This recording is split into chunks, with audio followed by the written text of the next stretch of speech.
Alléluia, il n'y a point de Dieu comme notre Seigneur. Il est au-dessus de toutes choses. Il est le rocher des âges, l'admirable conseiller, le consommateur de notre foi.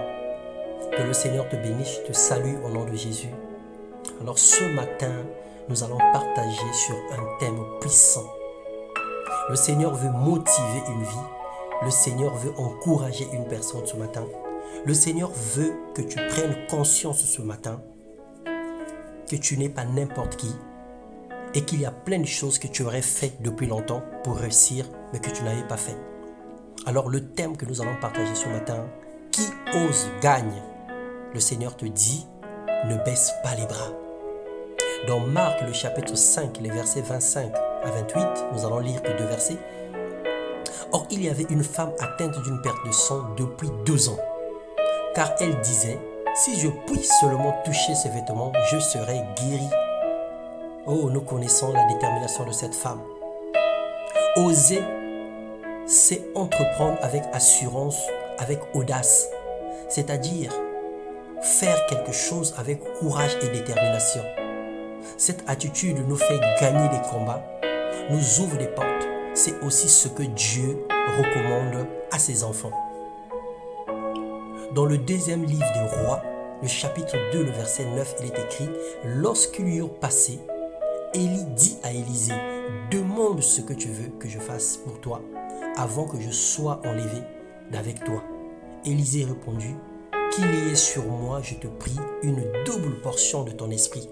Élisée a osé, sachant que Élie était puissant, mais Élisée, il a osé demander le double.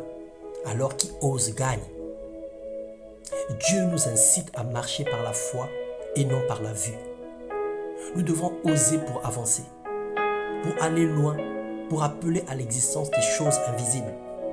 Dans Luc 5, le chapitre 19, il est écrit « Comme ils ne savaient pas par où l'introduire à cause de la foule, ils montèrent sur le toit et ils les descendirent par une ouverture avec son lit au milieu de l'assemblée de Jésus-Christ. » Les 4 personnes qui portaient le paralytique, ils ont osé découvrir le toit d'une maison pour descendre le malade jusqu'au pied de Jésus.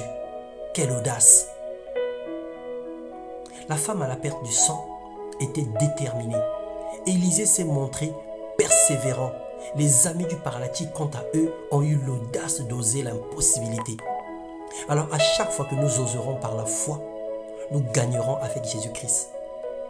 À chaque fois que nous changerons notre vocabulaire, nous enlèverons le mot impossible, nous rentrerons dans la possibilité. À chaque fois que nous décidons de persévérer, alors nous allons percer jusqu'à voir le résultat. N'oublie pas que tu es un héros, alors lève-toi, prends possession de ton héritage. Que rien ne t'arrête et que nul ne t'empêche de saisir le vêtement de Jésus.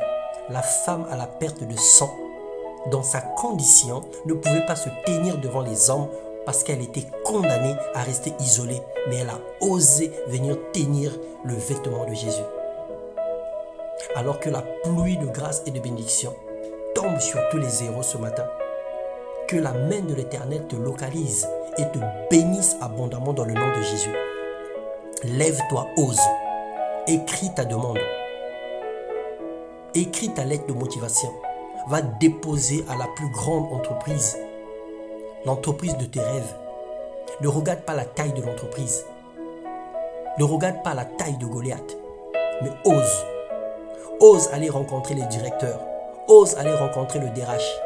Ose aller faire ta demande. Ose demander cette fille en mariage que tu rêves. Ose demander pardon à la personne dont tu veux la paix. Ose commencer les travaux dont tu rêves. Ose ouvrir le business que tu veux. Monte ton entreprise et commence dès aujourd'hui. Alors le Seigneur est avec toi.